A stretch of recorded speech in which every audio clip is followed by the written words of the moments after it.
Bismillahirrahmanirrahim. Assalamualaikum warahmatullahi wabarakatuh.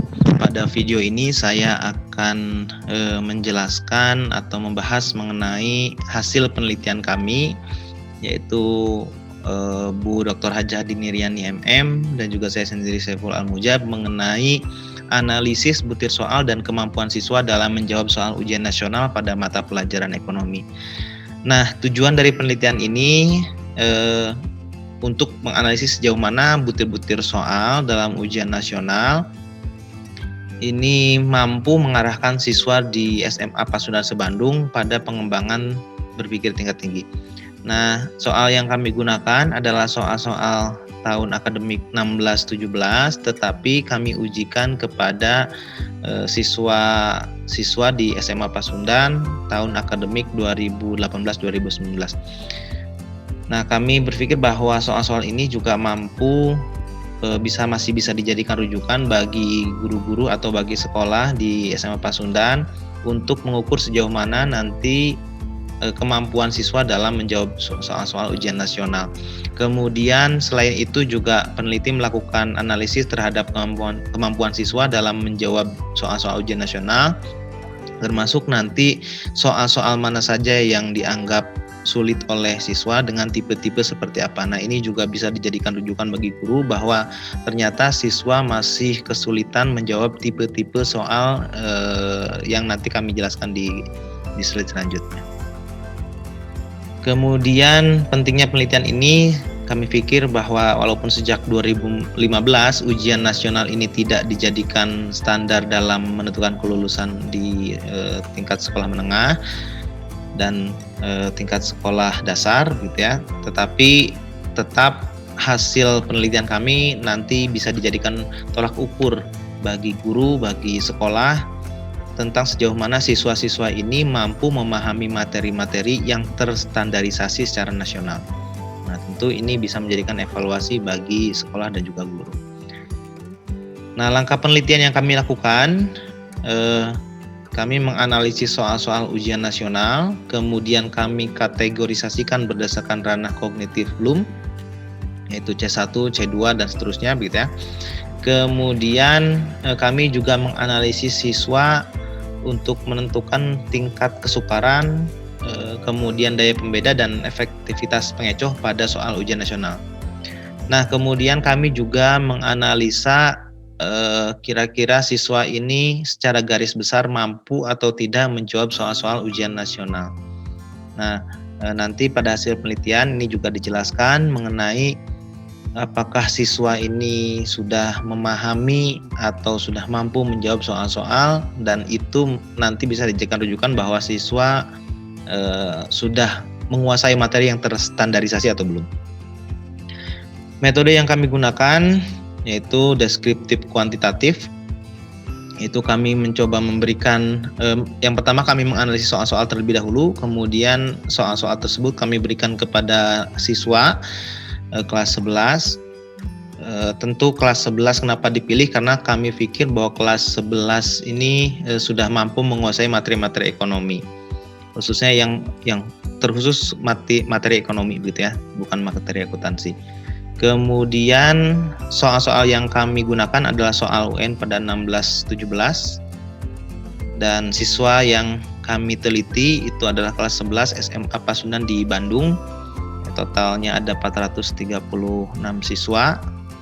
Kemudian sampelnya itu kami pilih 267 siswa. Nah, jadi ini adalah siswa kelas 11 yang khusus IPS gitu ya. Nah, kemudian untuk menganalisis butir soal, peneliti menggunakan 3 karakteristik butir soal, yaitu tingkat kesulitan atau difficulty index, kemudian daya pembeda atau discriminating power, dan juga efektivitas pengecoh atau distractor effectivity.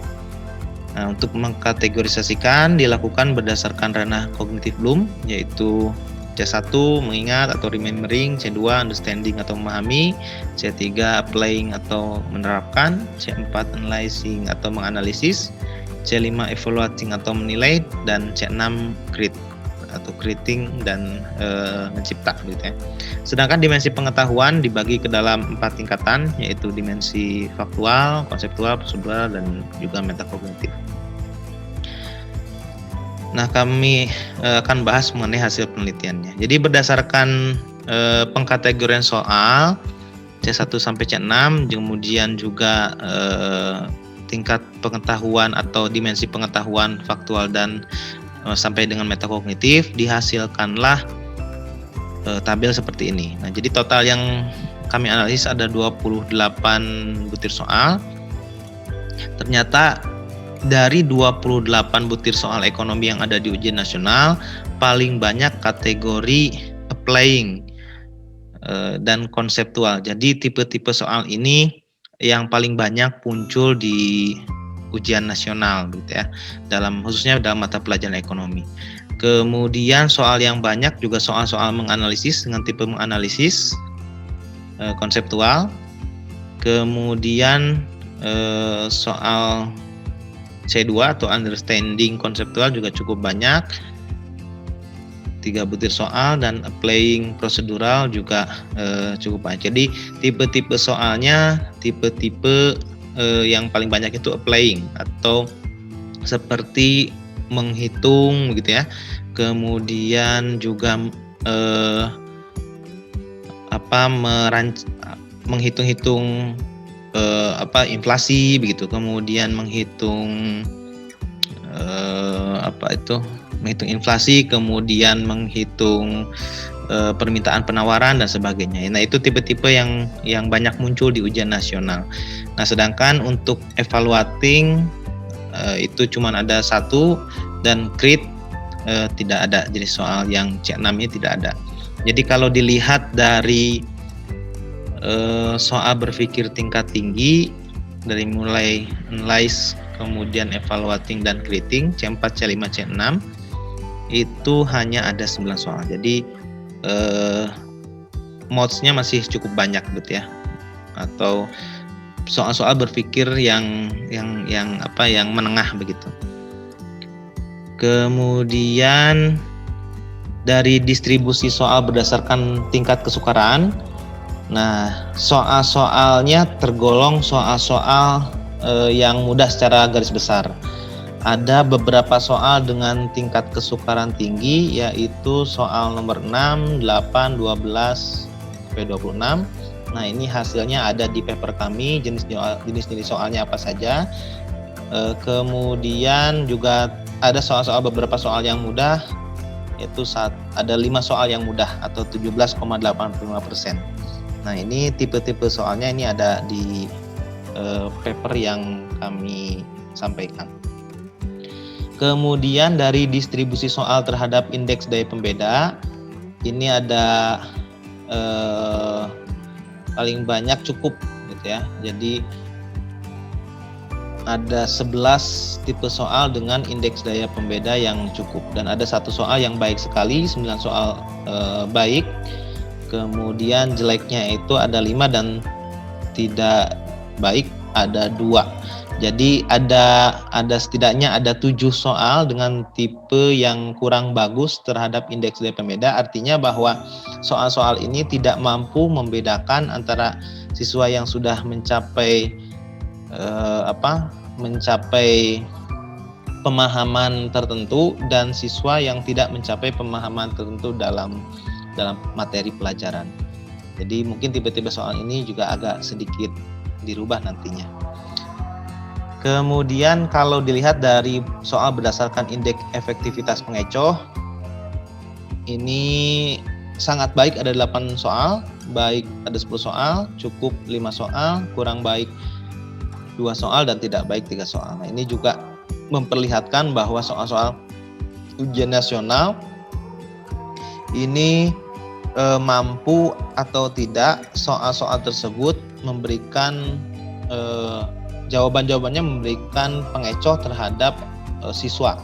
Nah, ternyata memang ada sekitar 18 ini baik begitu ya, ada 18 soal, 5 cukup baik dan ada 5 lagi kurang baik. Nah, tentu ini juga sudah cukup bagus untuk ujian nasional. Kemudian mengenai kemampuan siswa dalam menjawab soal, ini ada sekitar 32%. Ini siswa yang mampu menjawab setengah ujian dengan benar, sedangkan 68% siswa ini belum mampu menjawab setengah soal ujian dengan benar. Nah, ini tentu harus ditingkatkan oleh guru dan juga oleh sekolah, bahwa ternyata masih banyak siswa-siswa yang belum mampu menjawab soal ujian dengan benar. Itu saja hasil penelitian yang bisa saya sampaikan terkait dengan analisis butir soal pada ujian nasional. Terima kasih. Billahi taufiq wal hidayah. Wassalamualaikum warahmatullahi wabarakatuh.